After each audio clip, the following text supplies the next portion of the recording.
Hello, this is David Taylor. I'm Director of Web Media in Chester, and this video is part of our series Free Resources to Help Businesses Through Lockdown. And in this part I'm going to start talking about the subject of 18 ways to improve your ranking on Google. So why would you want to climb higher on Google? Well, there's something like 3.5 billion searches a day on Google. That is an incredible amount of people who are looking for all sorts of answers to questions or solutions to their problems. And there is no doubt that some of those people are looking for your type of product or service. And if you are in a position to put your website on page one of Google, then the people who are looking for your type of product are going to find your website. They're going to go to your website, and you've got an opportunity to build a relationship with them, communicate with them, and ultimately turn them into an inquiry, a sales lead, or a sale. And that's exactly how you want to be thinking in terms of developing business, especially in this time of lockdown. So let's just have a look at a typical search result on Google so we understand how it's structured.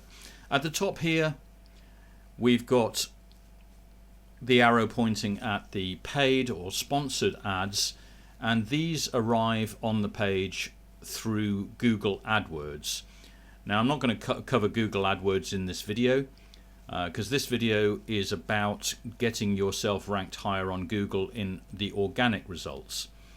And those organic results are the area immediately underneath the sponsored ads, this area that has a map and then 3 entries, and this is called the local search result. And this shows local results, local businesses or local websites that Google believes could solve the issue that you are searching for. And then underneath that you've got the third area, which is called the organic search results, and again Google selects what is displayed here based on what Google believes to be the most relevant and accurate websites for the thing that you happen to be searching for. So your task as a business is to get onto page one of Google in either the local search results here where the map is, or in the 10 entries underneath it, the organic search results. Now this is no small task, so I don't want you to think that this is something that you can achieve in a week or even a month. This is a long-term marketing strategy, and you really need to be thinking about it in terms of months and years. But the good news is that once you achieve a ranking in the local search results here or the organic results, once you get there, you're likely to stay there for a long period of time and reap the rewards in terms of traffic coming to your website that positioning offers. So let's move on to the next slide. So in this case I want to show you an example of one of the clients that we have worked with to optimize their website and used many of the techniques that I'm going to talk to you about in this series of videos. And if I go to a live Google page, so here we are, and I put in antique furniture restoration Chester, and I go to the search results. So what do we see? First of all, in those local search results with the map, we see our client T.N. Richards first position in the group of 3 in the local search results. And then if I go down a little further, you can see the first entry in the organic search results is again tnrichards.co.uk. So that's an example of where we've worked with a client to achieve that positioning on page one of Google. So let's go back to the slides and move on to the first action, that I'm going to recommend that you do. And that is to become obsessive about the clarity of what you do as a business, particularly on your website. And I recommend this because quite often businesses will do a number of different things and they want to communicate everything that they do to those prospective customers, so they put a lot of information and a lot of reading onto their homepage, but actually what they're doing is counterproductive. It's counterproductive both for people who are going to the website to find out more about your business, because it creates confusion. People generally don't want to have to read large amounts of text in order to understand what you do and whether you are the business to help them. They want a homepage that is very quick and easy to understand, that tells them they're in the right place for what they're looking for, and that you're in a position to solve their problems. So whether you do 6 things as a business, I'm going to ask you to focus down on the main thrust or the main activity that you do and communicate that message very clearly on your homepage and throughout your website.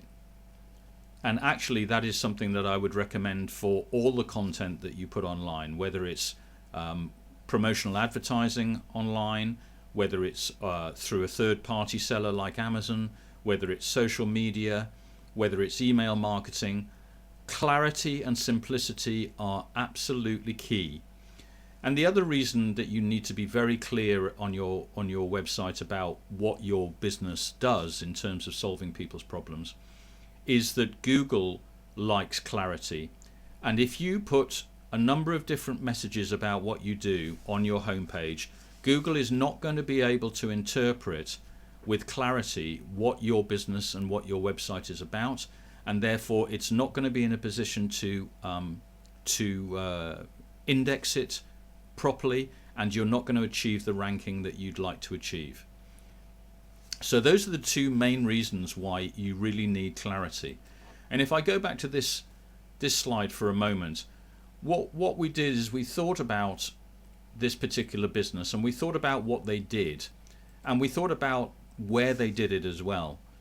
And we came to the conclusion that what they mainly did was restore antique furniture, and they did it for customers mainly in the Chester area. And that's why we decided to target this as really the primary heading on their homepage, to tell everybody in one phrase what this business was about. So let's go to action 2. And it really, this reflects what I've just been talking about, which is decide on one target keyword phrase and commit to become the master of it. And what I mean by that is, in this case, think about a phrase that your average person, your consumer or your buyer, would be searching for on Google if they were looking for your type of business. And have a think about what that phrase might be. You might want to jot down a number of phrases that it could be on a piece of paper, and keep going back to it and keep thinking about it, and even ask other people, friends and family, what phrase they think would most people be searching for if they were looking for your kind of business. And then you need to come up with one primary phrase and write that in big writing on a piece of A4 and stick it above your computer or on your office notice board or somewhere where you see it regularly, because that is going to become the focus of your content, that particular phrase. And that is going to run through your website, your social media, your other online marketing activities, and you are going to become the person, the person who is known for that particular phrase. So that's the second action you want to think about. The third action is, once you've decided on that phrase, you want to benchmark where your website currently is for that particular phrase. So let's say Antique Furniture Restoration Chester. You go to this free website, serplab.co.uk. I'm not going to explain in detail how it works. It's pretty obvious when you go to the website how it works. It is free. You put in your website address, you put in the phrase that you're looking to rank for, and it will tell you where you currently rank. And that could be anything from already on page 1 of Google, which is great, or you could be on page 2 or page 15, or you could be nowhere in the top 100. And the reason we want to do this is because we want to know where you are at the beginning of this journey, so that once we start doing some of these other actions over the coming weeks, you can look at how your website is improving its rank on Google as a result of what you're doing. So that's benchmarking. Action number 4 is competitive analysis. And what I mean by this is you've got to be realistic about the phrase that you are choosing to go after in terms of ranking on page 1 of Google. And you can see in green writing on the screen here that I've used the phrase cheap flights. Now, if you are a new website, something that you will need to understand is that as a brand new website, you have no track record with Google. It knows nothing about you.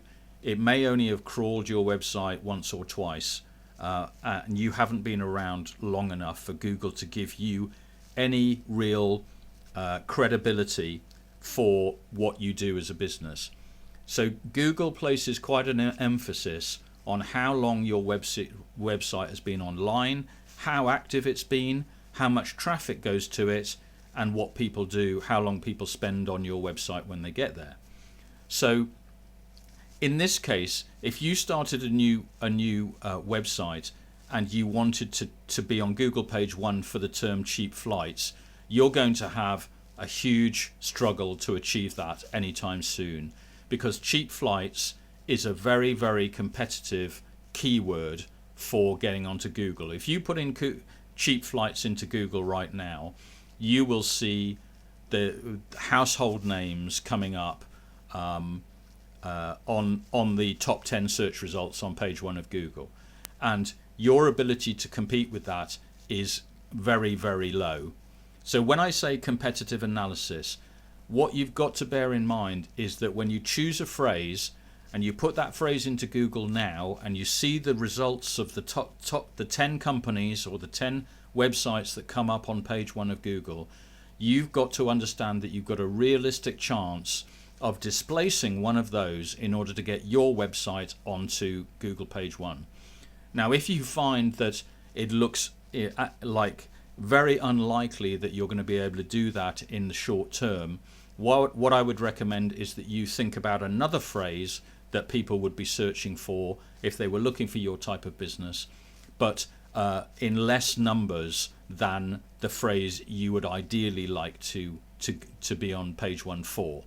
So you need to downgrade your expectations a little bit and go after maybe a phrase that has more words in it or is a little less competitive.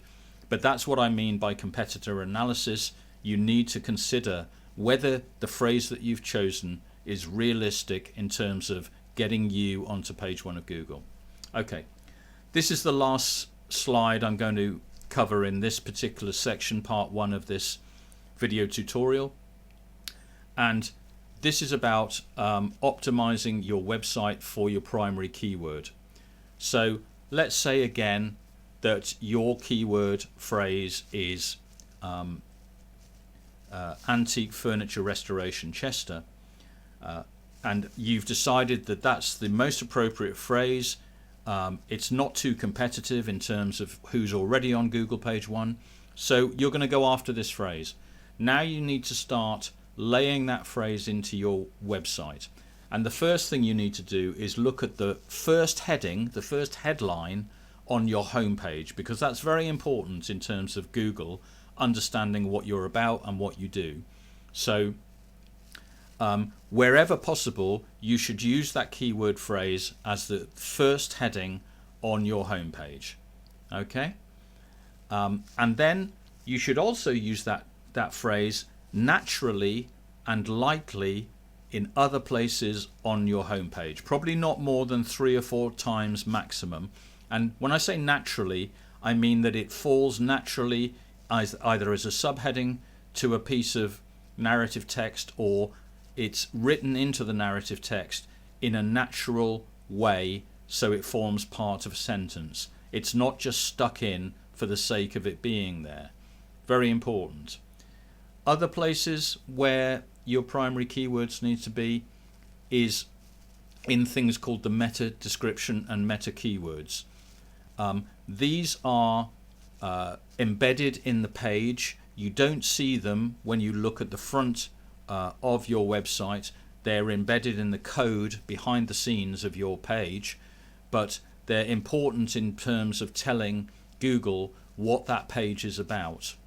Now, if you're not entirely sure about how to set the meta description and meta keywords for your page, then either ask your own web developer or get in touch with us here at Web Media, and we'll be able to help you with that. Some of the other areas where you want to put your primary keyword is the title of your homepage. So don't call your homepage home or homepage. Call it the primary keyword that you've chosen for your campaign. Okay, and then the other thing is that you want to, on your homepage, ensure that there are other words being used around your primary keyword phrase that naturally fit with it. So again, if we go back to the phrase antique furniture restoration Chester, what I mean by words that would be associated with that phrase, so words like craftsmanship, for example, bespoke, handmade. What are words associated with antique? Old, beautiful, treasured, and words associated with Chester, Cheshire, Eastgate clock. These are associated words that help Google to build up a picture that your website, and particularly your homepage, is all about this particular subject that you've chosen as your primary keyword. Okay, so there's 5 actions you can get started with. I'll be back on the next video to share another 5 actions with you. Thanks for watching this video. I hope that it's helpful in improving your ranking on Google, and we'll see you on the next video. Thank you.